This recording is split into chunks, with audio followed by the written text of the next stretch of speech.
Hey everybody, welcome to RollPlay Blades in the Dark, our premiere episode. If you are curious about our semi-super secret squirrel episode 0, you can watch that as if you're a Patreon supporter for the RollPlay Patreon. You can go check that out. I think signing up for just $1, as I recall, is enough to get access to episode 0. You can see character creation and some other stuff we've done up to this point. I am your GM for the series, John Harper, and the game designer of Blades in the Dark. Yeah, John. Thank you. It's a pleasure to have you, man. I'm super excited, you guys. This is going to be so fun. Your characters are so cool, and we have a really, really good premise for our game here, so I'm super psyched. But you guys in chat probably know the lovely cast members here, but we'll go around briefly and introduce ourselves. Maybe you can start us off. Oh, I'd be honored to start off. Hello, I am djWHEAT. I work for Twitch, and you may previously know me for my roles as Peony on Swansong, or possibly Lord Wyman on Dungeon World R&D. I am so excited to play this game. I'm really excited that Mr. Harper is going to be joining us, and we're playing his game. I found a very unique playing opportunity when I got a chance to do that with Adam. In a similar sense, so I know the ins and outs of of what that means, and I'm excited. Obviously, happy to be playing with Jeff again, and really, I'm super nervous to be playing with Zeke right now. Don't be like that. Because I said I was nervous before this because I shut up. I love you, Zeke. I love you. I'm so excited to play with Zeke and so what's up? Let's get it on. Yeah. Who wants to go? Jeff, you want to go? Yeah. I always want to go, Sean. I always do. Do it. Just a heads up, guys. Normally, we would talk about really fun and cool stuff, but John's super nervous about doing the show and getting it all in there. So we're going to talk about comics and movies and shit in the future. Not tonight. No, I'm just kidding. Yeah, what's up, everybody? I'm excited to be here diving into this. If you do watch that episode 0, or if you already have, that was my first taste. There's some mega fucking tryhards here, like Anne, not going to name names, but people who have been reading. Okay, I don't know what you guys are talking about. I got to jump on that topic, okay? Streaming isn't paying the bills. I gotta get a second job. All right. Well, anyways, jokey aside, like some of these guys have been reading cover to cover John's work with Blades in the Dark and stuff like that. I, part by design, liking to go into something fresh, but also because I'm a lazy son of a bitch, didn't do that. So episode 0 was me freshly looking at this and being really excited that it's like, wow, we actually are going to fucking be a hit squad and we're going to kill stuff. And it's this really, really fun environment, really cool universe. And we have underlings to command, and we have a hideout that we can upgrade. Like this is the language of Jeff. This is the stuff that Jeff plays. So I've been really excited about it. And then just to hype him up before his inevitable demise, I'm sure, I have not been this excited about a character I've created before the dice started rolling. Ooh. Yeah, I know. I'm going to just build him up and then just get fucking have him torn away from me. But I'm allowed, like we kind of talked about, the angles we're coming from is really fun for me. It's really cool. But then also, for the first time in any of these roleplay shows, I've played people that have been pretty nasty, but I've never played someone that might be a villain. And John would not let me do child sacrifice, but we settled with human sacrifice. And I get to play a villain. Great, by the way, I just want to throw it out there, like to see these two go at it over the topic. It's going to be awesome. So enough about. I'm just really. I'm thrilled. I'm excited, and it's just like Wheat was saying. It's going to be really fun working with these guys. I've done some stuff with Zeke and Anne, but mostly just been friends through friends and hung out that way. But now we're going to be show friends. We're going to be family friends. So. We'll laugh, we'll cry, we'll kill each other's characters. It's going to be an amazing time. I can't wait. And I didn't mention Wheat because Wheat's like my other half in role play, so it's just awesome to be here, obviously. The better half. Yeah. Yeah, they're a package deal. I had no choice. I had to take both. There's no way around it. Zeke, how about you want to go third here? Sure. My name is Ezekiel the Third. Most people just call me Zeke. Do a lot of stuff on Twitch. I've done a lot of role-playing stuff. People ask me every once in a while, what is your favorite game in chat? And I always say Dungeons and Dragons, but as you know, a bigger, you know, net role-playing will always be my favorite thing to do. And the opportunity to do it is extraordinary, especially at a place that I work at. And I've had the fortune to do it with some really awesome people, and I'm really looking forward to this. The reason why I was nervous is because this is a brand new thing. I'm not familiar with it. I'm really hoping that and I'm with Jeff. Like, I wanted to come into this without any preconceived notions or, you know, like that kind of stuff. I just wanted to fall into a character that I'm not used to playing, and I'm used to playing mostly good guys and shit. So I'm really excited to, you know, play someone who kills people or hurts people and stuff like that. And it'd be fun to jump into that. So I'm really excited. But yeah, I've been role playing since I was 14 and sneaking out of my dad's house at night. And he would ask me if I was doing drugs, and no, I wasn't. I was going to role play. So that's how much it goes deep with me. I missed out on drugs and sex and all that kind of stuff. So nerd out with my buddies by candlelight with cookies. Nice. So You chose wisely. yeah. That's great. That path led you here. Right? Yep. I am. I'm ready. Excited. Cool. All right, Anne. Sure. Yeah. If you guys watched roleplay before, you've seen me on Balance of Power and West Marches. I did a couple times, and then we did the Masks one shot. This, I think, I'm very excited about the show because of it being like a new weekly thing. You know, I feel like Balance of Power was, you know, a set number of episodes, and this is like, we're just going to see where things take us, I guess. And I definitely did do a lot of reading and researching into the world of Blades, but I'm really excited to be able to experience it with, you know, John, who's the creator, guiding us through. And I feel like I am kind of the same as Zeke. You know, we've been on, you know, we were on Lightside together, and I feel like I've always kind of played the characters that are kind of like a neutral good or something. And so the way that I have Rune, my character, imagined in my mind is quite different from that. So I'm very excited about Blades. Awesome. Me too. I have played a lot of Blades in the Dark, as you might imagine. But I gotta say, like, after episode 0 last time, I got really, really hyped. This group of characters is very cool.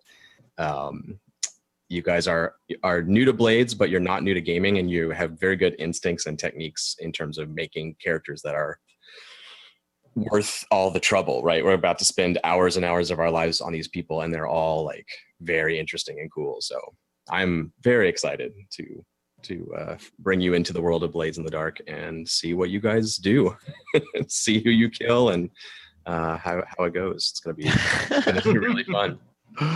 I want to. Someone asked in chat earlier, like, "Oh, they're professional killers," and then they were like, "You mean how in Mirror Shades they were professional Shadowrunners?" I really hope it doesn't sort of play out that way, but it's very possible it might. I think it's not possible with me because my skin would just crawl right off my body if we just kept goofing around instead of executing people. What are you talking about? Even when we executed people, something always went wrong. Inevitable. Yeah. Well, I'm not going to make any promises. I do think it will be different, but you know, it's ultimately up to you guys. You're the players in the sandbox. To some degree, I'm going to follow you around. So. So maybe I should say a brief word about what Blades in the Dark is for people watching who don't know what that is. And then we can get into character stuff. But the game is it's fantasy RPG.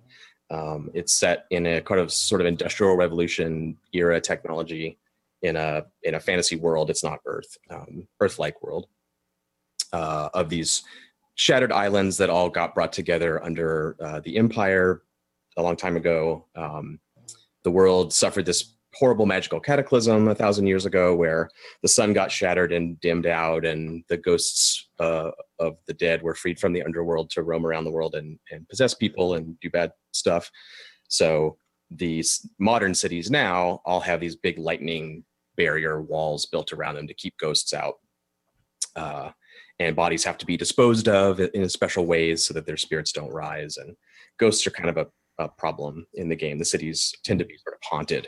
And there are characters that interact with spirits and do sort of pseudo-magical stuff through those means. But the PCs are scoundrels. They're like a crew of criminals in the underworld trying to do what they do and gain fame and fortune or political influence, power, to rise up in the underworld and either crush their enemies or make alliances or maybe also just try to keep a low profile and prosper without getting too big. There's a lot of different ways it can go, but we follow the exploits of this criminal crew to see what happens to them. And the crew has a character sheet, and the crew in some sense is sort of the heart of the game. It's all of our very cool PCs that we have here are very interesting, and they're like the stars of the show, but in some sense it's the crew that will go on and will live on past them potentially. They have the opportunity here to create something that will be kind of a legacy, maybe. The first part of the process that we did last time was to choose what type of crew, because we needed to know what these criminals are going to get up to. Were they going to be smugglers? Were they going to be a weird cult? Were they going to be thieves and spies? None of those. I think we already kind of spilled the beans a little bit, but Jeff, you wanna tell them what crew type we picked? We chose to be Blades in the Dark, y'all. We're gonna be an assassin squad. That's right. They're going to murder people in exchange for money, presumably bad people who really deserve it. But we'll see. We'll see how that. Some people have, morals about it. Some people don't. It's kind of gray, real gray, big gray. Yeah, it's a gray area. Bad's a relative term. That's right. Yeah. We'll see. Assassins are very cool. Sexy killers have always been popular in fiction, and these guys are no exception. Before we get into introducing all the characters and stuff, we have kind of a cool idea on how to do that. Jeff's gonna sort of take the lead there, but I have a little bit of an announcement that touches on the characters, which I don't think the cast even knows about yet. It's a secret special announcement. Yeah. You're all swapping characters! Yeah, it's the twist of the season. I've sent assassins after each of you. If you survive, you get to play Blades in the Dark. Oh God, in real life. In real life. No, there is a very talented artist by the name of Gears who has been doing character art for the game, and you may have seen it on Twitter. He's been posting some of his work. It's amazing. They're totally beautiful pieces. And JP asked me to take his art and use some of my design skills to create an official RollPlay Blades t-shirt. Oh, shit. Cool. Which we are launching tonight, I believe. Nice. It will be spammed in chat right now, and it's coming Oh, screen nice. as we speak. Oh, are you sure you're not counting your chickens before they hatch? Where is it? Stop. What if we all die? Well, remember us. This will be a remembrance shirt. We'll have shirt part 2. We'll just keep making shirts. It'll be fine. Right now. That's dope as fuck. Oh God. A little collab, mostly Gears, partly me. Did they tweet that? Anyone? I don't know. Hopefully JP is tweeting it, but I'm not sure. If you guys want to tweet it out, that'd be great. It's on teespring.com/twitch/rollplayblades, all all written out. I'm gonna be honest. I'm gonna wait till hour 2 because just in case the show really sucks, you know, I don't want people to jump the gun. But That's a sexy as fuck shirt. Yeah, that's great. I'm glad. All that aside, like it looks awesome. Like it really does. I'm just that's kill us. don't die, Zeke. Don't fucking die. I'm very psyched about it myself. I can't wait to get one. Dude, that looks great. Yeah, thank you.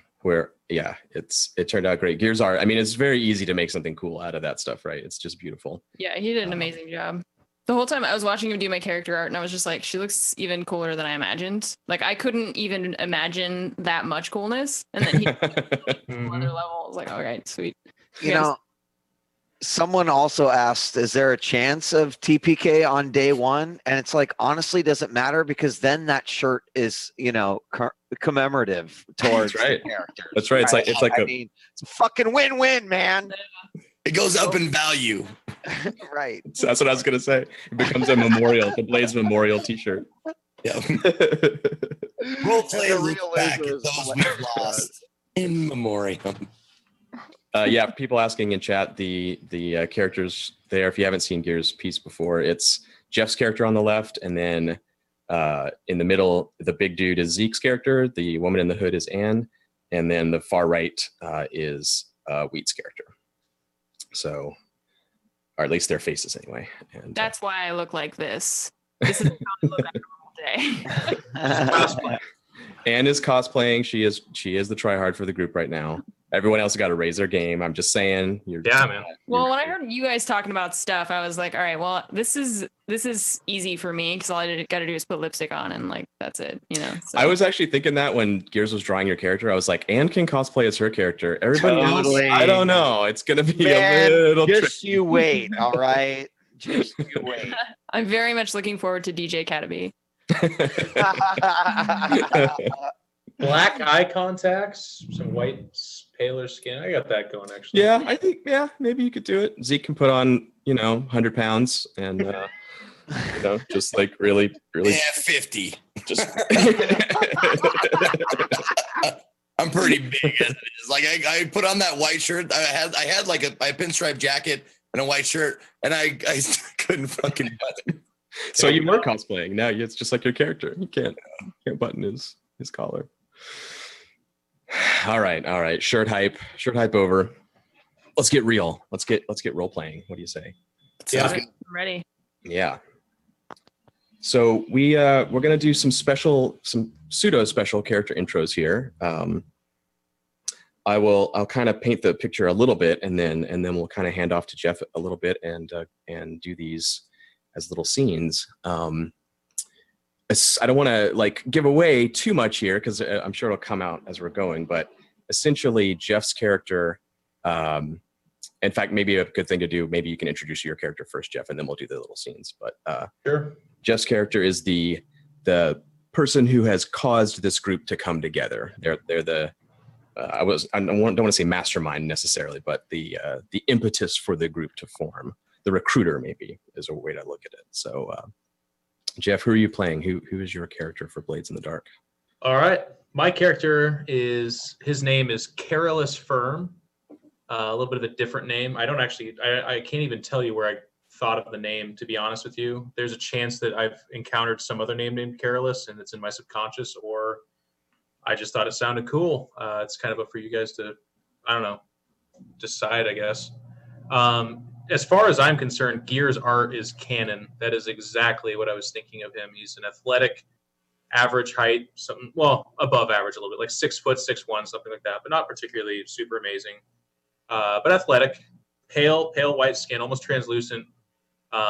He dresses fantastically well. That is something that I think is cool and a part of his character. He, exactly like in that picture, just very dapper is a word you would use to describe him. Sleeves rolled up though, a little bit more of like a workman, and definitely the black hair is long, but kept in a bun like that and pretty dirty.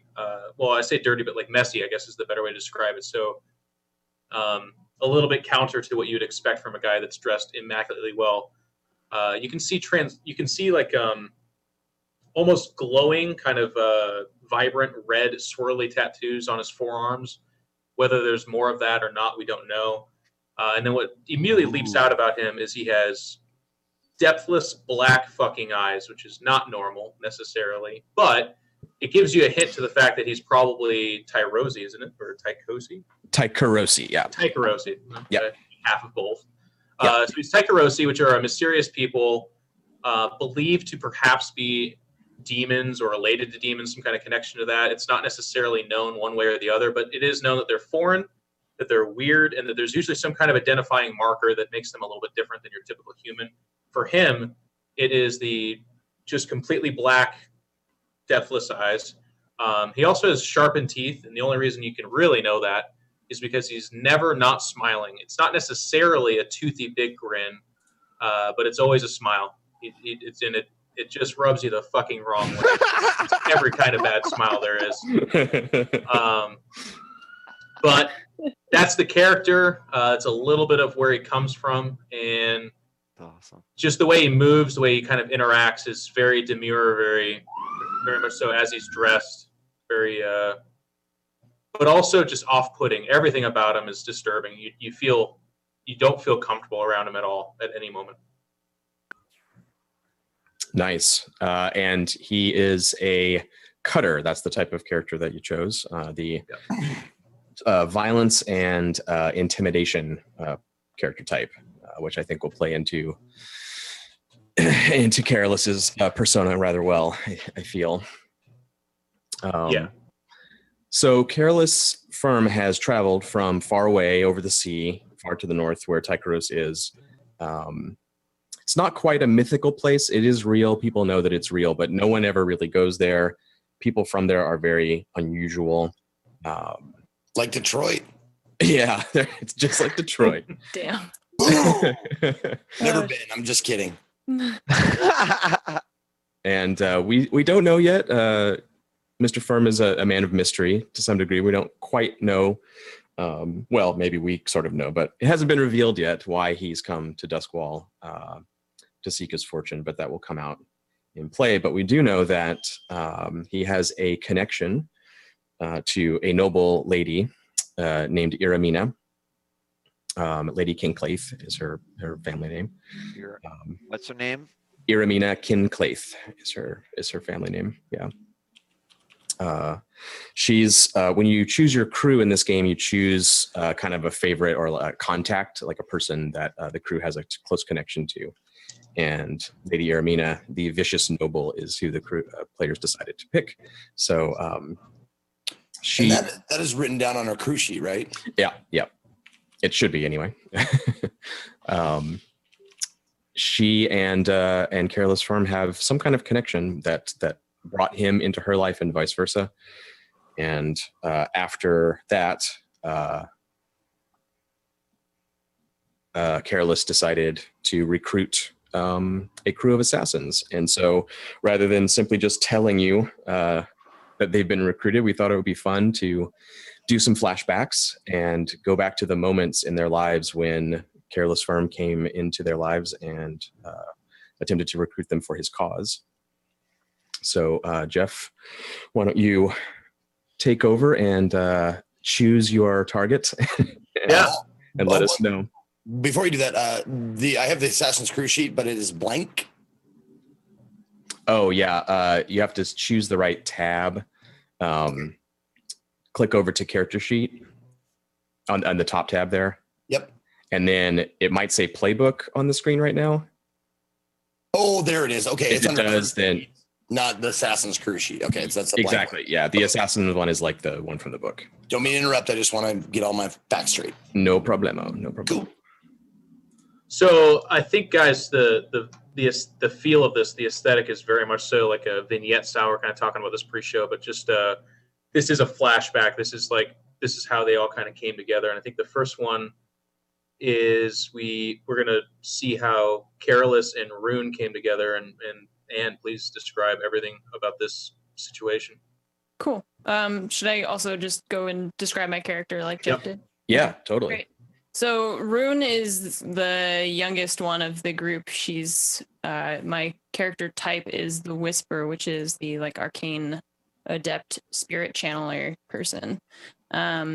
She's well, you can I guess you can't see the character art, but she's not average height, probably just a little bit shorter. She wears a lot of dark clothing and like for some reason like 5 belts. I don't know why Gears was talking about it. He's like, she has like so many belts. I don't know why. The utility belts, man. Yeah. She's definitely more of a dark personality, very morbid and kind of chaotic evil, I suppose. And she has the ability to talk to or channel spirits. That's the Whisper type. She's very much interested in destruction, revenge. And this is how she meets Careless, is through her desire for revenge, which we will get into. So in Blades, did you talk about how we all have vices? Did you want me to talk about it? You go for it. You're the Yeah, first go for one. it. Sure. Yep. Okay. So in Blades in the Dark, each of our characters has a vice, and my vice, or Rune's vice, is stupor, which she achieves through the use of drugs, specifically a drug called Black Lotus, which causes hallucinations and visions and things like that.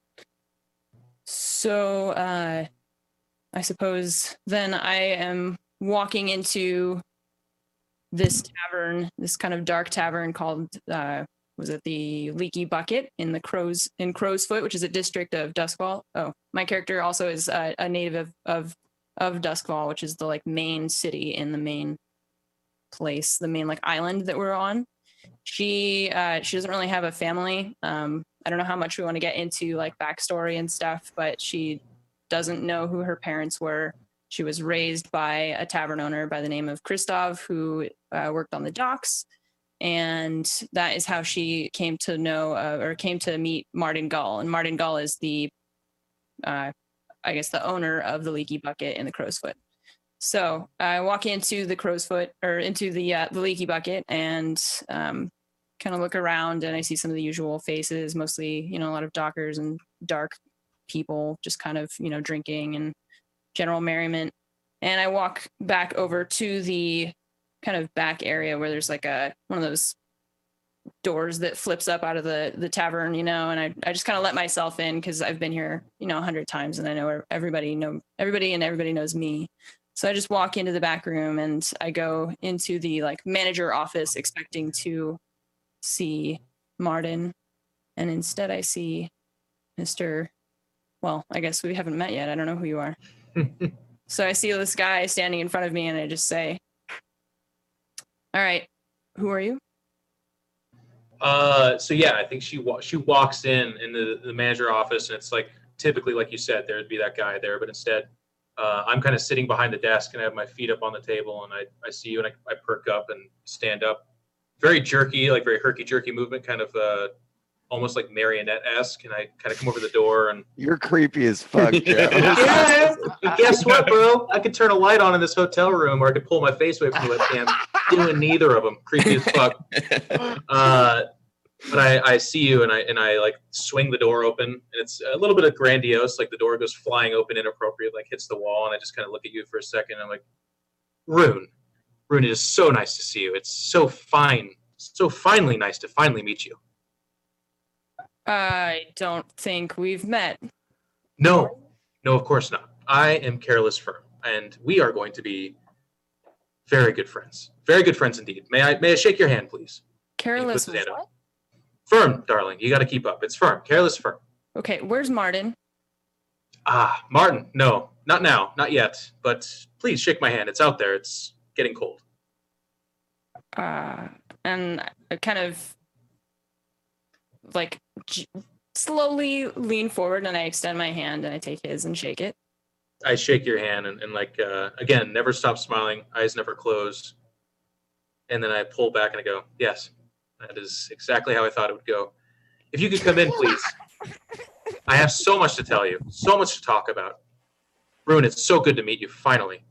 So let me jump in here for a moment, and you see as you go into the room, there's a hallway between the front and the back. There's a perpendicular hallway that goes to where some kegs are, and one goes off into the alley the other way. And you see Martin through the alley doorway, leaning against the rock wall, smoking a cigarette, and he kind of gives you this look like, don't worry about it. Like, you know, the Leaky Bucket is this neutral ground in Crow's Foot where the gangs are like not allowed to do violence. Martin, before he retired, was the most notorious gangster in the city. And he kind of has this, like, not that this guy isn't dangerous, but like, hey, it's my place. You're fine. And he sort of gives you that look and nods his way towards the office. All right. So I like gesture towards the chair across from me, and I pull it out for you a little bit, but in like a herky jerky, like rip it out a little bit. Okay. I don't sit down right away. I And- kind of, I look at it and go to my seat, and I sit down and I look at the seat and I look at you. Very cautiously, I kind of step forward and I pull the chair back away from you a little bit, and then I sit down. I give like a nod to that, and I fold my legs over my knee and say, Rune, can I say it's just so nice to meet you? Obviously, this is clear. I have business to discuss with you. There's so much to talk about, but I'm going to keep it brief. First, of course, you have some questions. Please ask me. Yeah, who the hell are you? As I said, my darling, I'm Careless Firm. Yeah, that doesn't answer who you are. That just tells me what your name is. Why are you here? How do you know who I am? There's so much in a name, though. But to be fair, what you're asking is legitimate, I would say. I don't know that much of what I could tell you would have much meaning right now. It's just that I'm looking for people of particular talents, and you happen to be one that a lot of people are very impressed by at such a young age, by the way. Very impressive. Thank you. Of course. Your abilities, I would say, lend you towards the ability to perhaps dispatch of people. A problem solver, if you will. Would you say this is accurate? Are you a cop? You'll have to excuse me. That's adorable, and on so many levels. I am not of that inclination, of course. No. The police, they have no interest for me at all. Of course, no.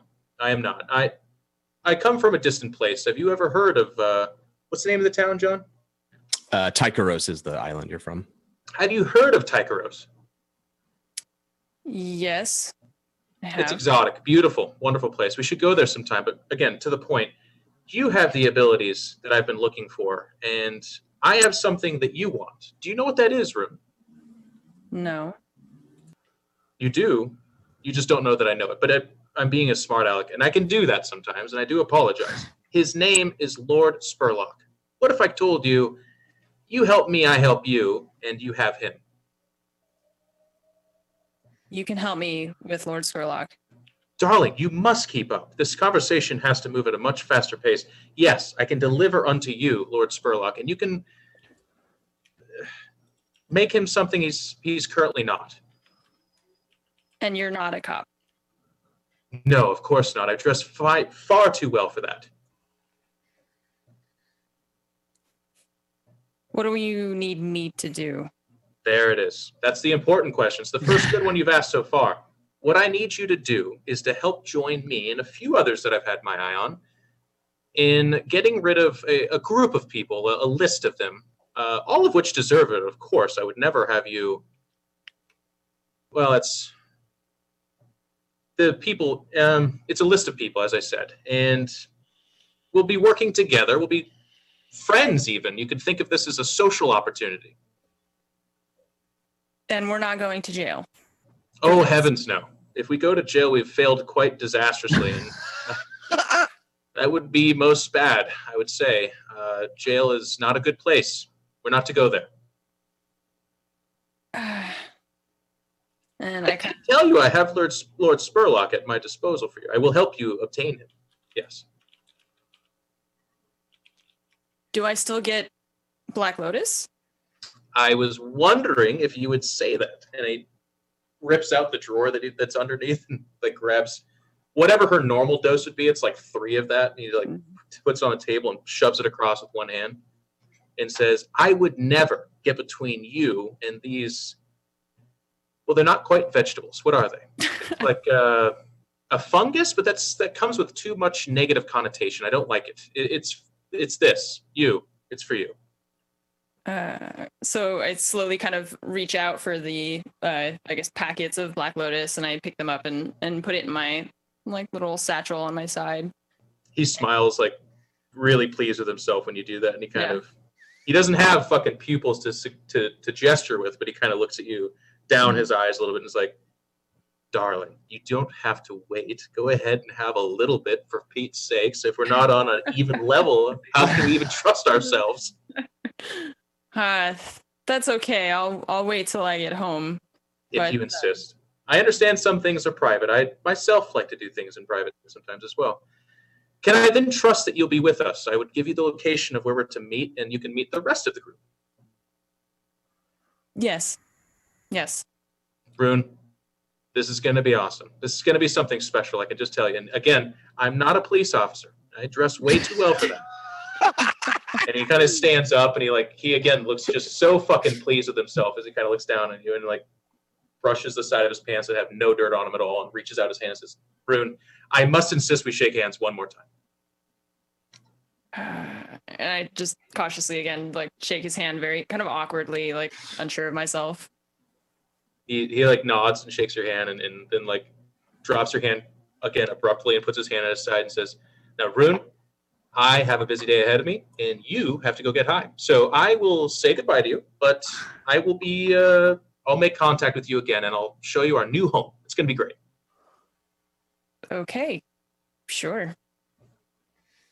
And then I think it kind of fades out of that shit. Jeff, can I ask you a question? Yes, you may. Did you say anything that was untruthful in that interaction, or were you honest? I feel like you were honest, but I just wanted to check. I would say as long as we're not including the exclusion of overtruth, then yes, he was very truthful. Was he fully honest with everything? No, but he didn't lie. Okay. And I'll ask you a question.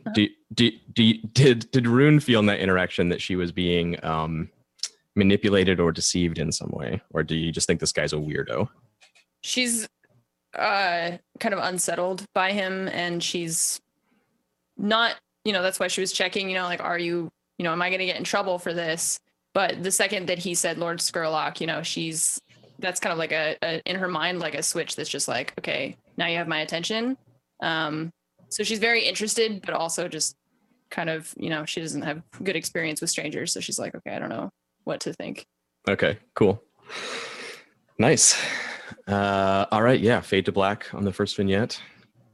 And we'll pick up at the second one. I think we come in on what looks to be some kind of art gallery or something. Zeke, what would you call it? A new showing. Okay. From a prominent artist. Okay. And describe it. Tell us about your character stuff. It's the gallery is new paintings. They're all in oil. Lots of darks, dark colors, dark reds, browns, that kind of stuff. And you see a taller man, 6'3", 6'4". Maybe even a little bit taller. He's kind of hunched over, so he might stretch up. But you see him admiring a painting on the wall, and he has these glasses that seem like ridiculously small for his head. But he's really admiring this painting, and he's been standing there for 10 minutes straight, not moving, barely breathing, just looking from place to place on the painting, looking like he really is trying to take it all in, looking like he probably is not just zoning out. He's actually looking for brushstrokes and imperfections and, that kind of stuff. So he's lost in the painting at the moment. Okay. And he's dressed fairly nicely. You can see he doesn't have a shitload of money, but the money that he does spend, he uses on his to make his clothes look as presentable as possible and last as long as possible. So if you look really, really closely, you might see a seam that he had to resew or something like that, because he's not rich, but he is proud. And we can do introductions and character if you want. I was just going to add that there are hovering about this nice white stone gallery. There's a fountain burbling. There's a string quartet playing. The nobility and their bodyguards are ranging around inspecting the art, or often they're not actually. They're just kind of bored and don't care about it as much as being seen. Whereas Zeke's character is actually scrutinizing the work. But there are hovering around in the nicest way possible some butlers. The larger, more burly looking butlers with bulges under their jackets are taking a little more interest in Zeke than the other attendees at the gala.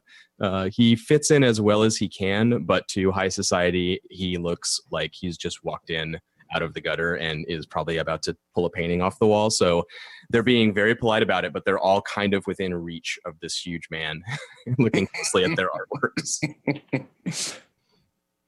And I think we zoom in on Zeke's massive, striking character.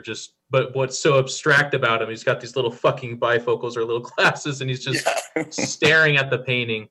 And then at this point, we're familiar with him, but Careless Firm just kind of fucking just appears as you kind of zoom back, and he's next to him. His arms are crossed, and he's looking at the same painting, and he's just he kind of in hushed tones says, this painting.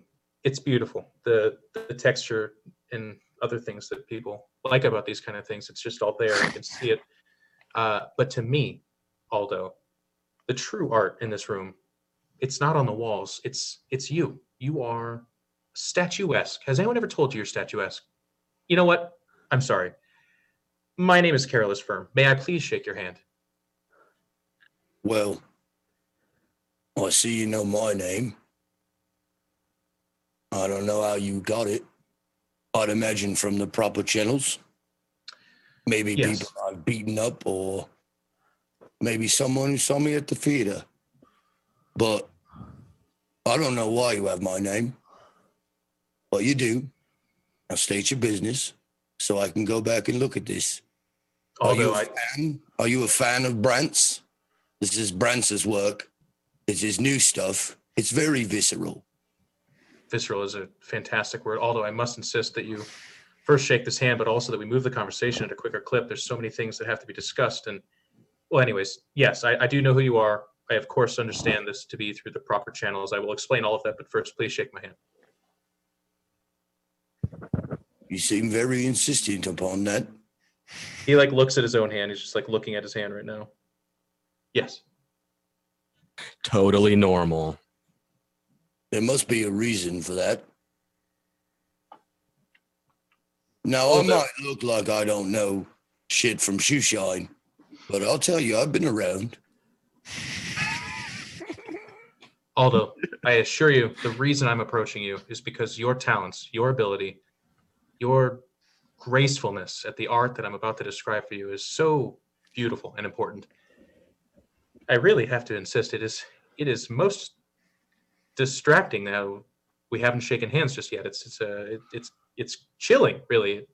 No, I understand the niceties of, polite society, but usually we shake hands after we make a deal of some sort. Is there a deal in the works here? There will be.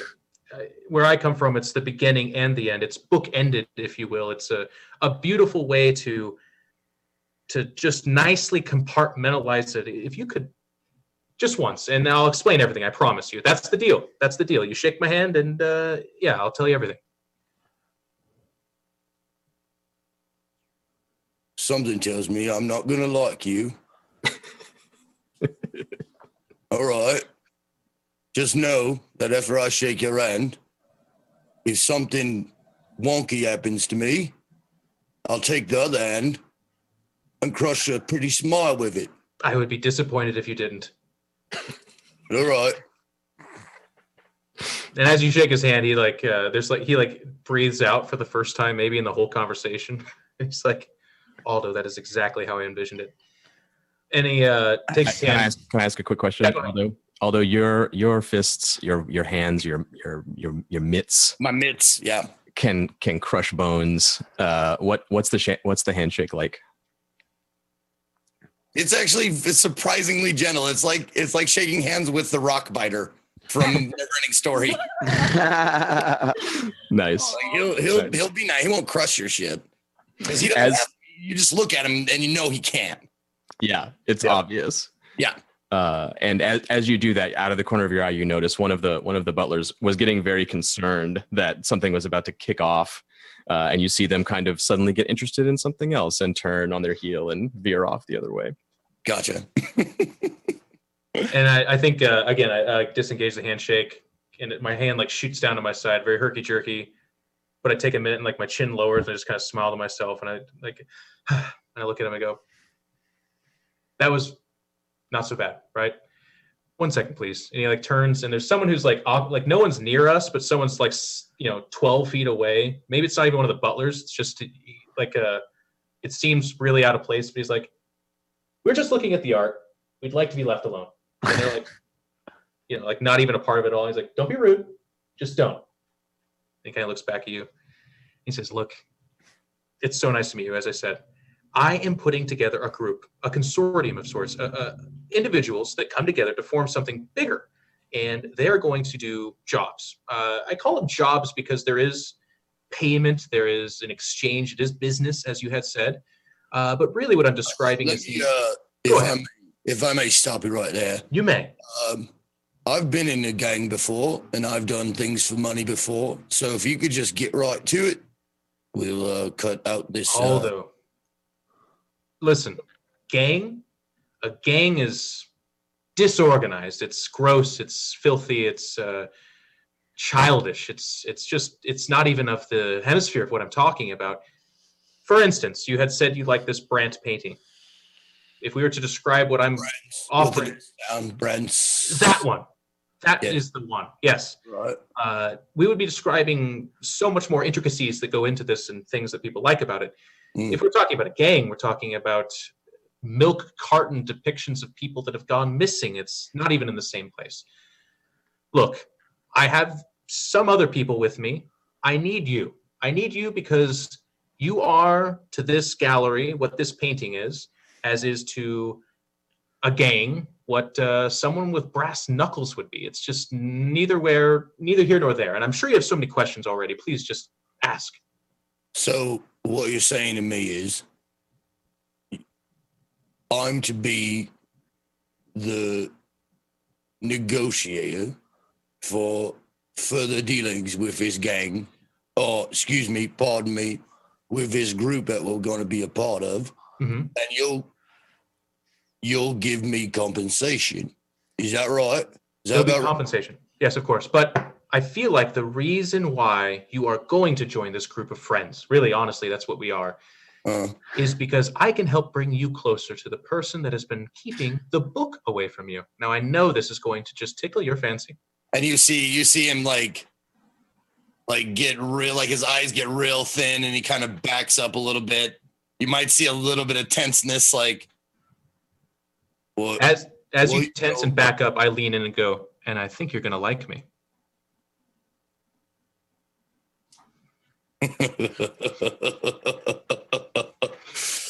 Well, I think I like you already. Well, so where can we talk about this? I was hoping you would ask just that thing, and I think we fade away as I kind of put my arm over the back of him and like we walk off talking. Nice. Love it. Zeke, I love your voice. Good job. That is amazing. Yes. Well, okay. Can I just say something real quick? It might go in and out of different accents, but this is a fantasy world, so exactly. Forgive me. Exactly. That's the best thing about fantasy games. We don't know what accents sound like in Duskwall. It could be. Yeah, you do the best Duskwall accent ever, as far as I know. It's our take on it, so you could have been like, I'm fancying a swig of that juice over there. We're like, that's the character. That's it. Rip, rip headphones, everybody. Your Headphones. Sweet, lovely vignette, guys.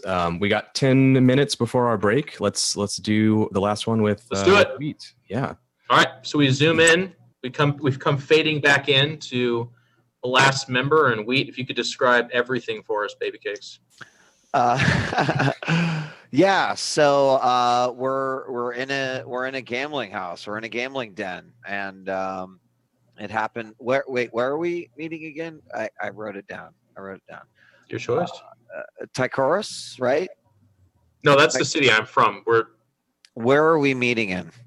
We're in Duskwall, the main city. Duskwall. Sorry. Yes. All right. Yes. It's a gambling den in Duskwall, and of course, as you can imagine, a lot of noise and several tables set up, and you see, dice games, you see 3 cups, you see cards, you pretty much see anything that you can imagine. And the way back, you can see like the whole place gets darker, and you got to go a little bit further back to see some of the illegal boxing rings that are set up there. And this is a one of the sort of I guess places in which the seedy underworld is definitely in full operation. And I have no idea what Jeff's character is doing, but as you can imagine, my character, Miss Cataby, is at one of the card tables, specifically just playing poker. And around her, though, is a pretty large crowd. So as the smoke sort of clears, and you just get sort of this vision of kind of also a hunched over Miss Cataby, just kind of very intently studying her cards with a huge pot on the table. In fact, there's got to be like several coins just up for grabs in the pot right now. And I guess that's when Jeff might walk up. And before he does, like, you don't know much about this character. Miss Cataby is from a noble heritage, but she has no noble blood in her. She has only achieved any sort of noble status or gotten to noble places because of her ability to sort of have a silver tongue and be conniving in every way that she possibly can. So she's a spider class, which means she's sort of a mastermind. She is, is a meticulous planner, and her sort of goal is always access to secrets and information that are behind walls that are meant to keep her out. So there's nothing better. Well, there is something better, and that's the gambling den. But the next best thing for Miss Cataby is like gaining secrets and information and things she's not supposed to know. Because you can imagine in this world, that's worth money, that it can get you power, it can advance your position. And so that's sort of her game. Her vice is gambling, which is why we're in a den. And, that's another reason why Miss Cataby was always eager to infiltrate houses of higher status, because the pros and cons are bigger and, perhaps a little bit more dangerous. Okay, so you guys can hear me, right? Yeah. So I think we kind of zoom in, and it's kind of a, you correct me if I'm wrong, Wheat, but it's not like a super glitz and glamoury casino scene, right? Like there's not nicely dressed people around. Oh, hell no. In fact, at this table, I'm probably the only woman too. But your character in the art is like pretty well dressed and pretty goddamn gorgeous, right? So you'll notice that she doesn't wear like traditional ladies garb for the period or the sort of the location that we're in. And she very much like sort of dresses in sort of a suit to be taken seriously. But, she's also, she tries to infiltrate. So you might see her in a number of things. Okay. But this is her gambling outfit right here. All right, so I think it's like like you said, there's a crowd kind of around. It's kind of a exciting moment here in the gambling, and we know him now as Careless Fern. Kind of comes up behind the dealer and taps him on the shoulders and gives a little polite nod and smiles. And the dealer gets up and walks away, and he sits down and he grabs the cards and he like tries to look like he knows what he's doing, but like cards are kind of falling out, and he's like, one's upside down. He kind of looks at it and he like just smiles and chugs. He's like, he like kind of deals it out to everyone, and it's like obviously just not fucking at all going correctly. And he's like, I have to be honest. I need you, and you to please push back, like let's call it 20 feet. Just get out of here, just away from the table. And it's everyone except for you. As soon as you start mishandling the cards, a few of them just in disgust, like throw their hands down and take their chips and are like, mm-mm. One of them shoots you a really nasty look, and when you look at him and he sees your shark eyes, he loses interest and walks off. But after a few seconds, it's just the two of you alone at the table. And like as they're kind of shuffling off, I think I just like the cards bleed out of the right of my hand, and I just fold my hands and put them on the table. And I'm just looking at you, and I'm like, "Do you mind if I call you Miss Catterby? I think it's such a beautiful name." And I just kind of like look and without saying anything, just kind of like nod, wondering like why this guy just cleared the table. I have been watching you for a while. Now I know that when sometimes people say that, it's like, who is this creepy guy that's been watching me? But in my case, I'm sure that's interesting to you because I'm cool and I'm interesting and so are you. But before I go any further, I really must insist. Well, you know what? I'm just completely thrown off. It's so pleasant to meet you. I haven't even introduced myself. My name is Carolus Firm. You are Miss Catterby. And now I would like to shake your hand. And he just extends it across the table. And so because it's across the table at this point, like Miss Catterby actually like gets out of her chair, and that's when you see how fucking tall she actually is. Like she's probably the largest woman you've ever seen, Jeff, in terms of Amazonian, you'd say. A little Amazonian, but like with those long arms, like reaches across, doesn't even give it a second thought, and just shakes your hand. And as you stand up, he does too. But obviously, you're taller than I am, so it's not in a intimidation thing. It's like, oh, we're doing this. Oh, how fun! And he actually says that, I think, to himself, and then sits down and just looks so pleasant. It's like, I have to say, I've been doing a little bit of this, and you are by far the best handshake that I've had yet. So, I hope you have a deep pocket if you're going to clear the table like this. I do. I have the deepest of pockets, you could say. And I will also note that after we are done talking, I hope that you continue to do this. It's not fair to call it gambling. Would you say it's a game? I'd say it's, some would say it's a game of skill. And I'd say it's a game of skill, but, a different type of skill, if you know what I mean.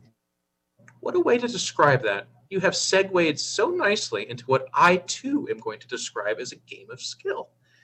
We're off to a fantastic start, Miss Catterby. Any more talk like this, and I'll be calling you Mrs. Catterby by the end of this. I'll tell you what.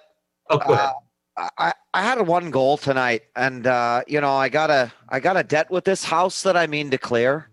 And I'm sure there's some Bonnie that love to hear your story, but frankly, I like to get back to playing cards, and I know why you're here. I mean, I know all of the secrets. I know all the information on here. I know that you got a list. I know that you're after one man named Lord Skurlock, and you identified a kind of scary little lass who happens to be, I guess, interested Rune, in my dear. Her name's Rune. Rune, I think I didn't have that piece of information, but thanks for that. Also, I know you're looking for a book, or perhaps you know where this book is, and Ezekiel is the man's name's Aldo. Big man. Some think he's a monster, actually. And I guess my question for you, Mr. Firm, is what do you want in me? You have all that information, and you know all these things, and I am still finding myself so impressed. And before I go any further, can I just say, you were the first one to want this conversation to speed up. That wasn't me, and you don't know it yet, but this is going to be good, the two of us. It's going to be great. As I don't mean to sound cliche, but time is money, and in this regard, I just I've got nothing to do but earn tonight. let me just put it on the table then. I usually have to dress this up a little bit. You had mentioned Rune and Aldo. It took a little bit of convincing and a god-awful amount of time to shake their hand, might I note. But let's just get to it then. I have the people that own most of your debt in House Suker, and I would like to deliver unto them to you if you would just help me with the list, of course. You've got sorry, the list, it wasn't quite fleshed out as far as I got. I knew about the Lord. You said Suker. House Suker owns, I believe it's close to 85% of the debt over your head, which is enough for a lethal contract for an assassin to come after you. It puts you in quite a bit of peril, as I imagine. Well, I can have you with the people that have that debt, and if they're not around, then I suppose that debt is, well, it's just not there anymore. It's up in the air. You know, I could perhaps just do it on my own. You could, but if you could have done that, Miss Catterby, you certainly would have. And I believe that as a gambling woman, or a woman of games, and one that favors chance and skill, you understand your chance and your ability to enhance your skill is grown considerably as you have more people around you with also of their own forms of skill and their own needs, as you saw. It's a very strong leverage. It's a good situation. If you truly are a gaming person, you'll see the situation for what it is, which is a rigged one. Well, you certainly struck a chord, my friend. Well, you have my attention. I'll tell you what. Without fully committing, I'll at least join you. Let's say, you know, a meeting we plan. We let me meet the other folks. I don't want to be so quick to trust you, but I certainly would like to wipe the debt free. He kind of picks up one of the cards and is like, again, pretending to look like he knows what he's doing, like he's twirling it around a little bit, but it's just fucking like in his wrist, just he's twirling it around. He's like, I think that is a very good thing of you to say and do. And I would hope you would join us for quite a while, because one of the names on this list is a Jenna, which I don't know very much about, but I understand you do know quite a bit about this woman. Is that correct? And like suddenly you just see sort of like, you might almost notice the color in her face just sort of getting red. And like under her, you know, under breath, you just hear sort of like a mumble, and it's like, they say Jenna from Suker. She's such a weed. Yeah. And you know what they say about weeds? I don't know what they say about it, but I imagine it needs to be removed. Not much of a gardener myself, but you get me Jenna's head on a platter, and I owe you 5 new debts. I'll tell you what, Miss Catterby.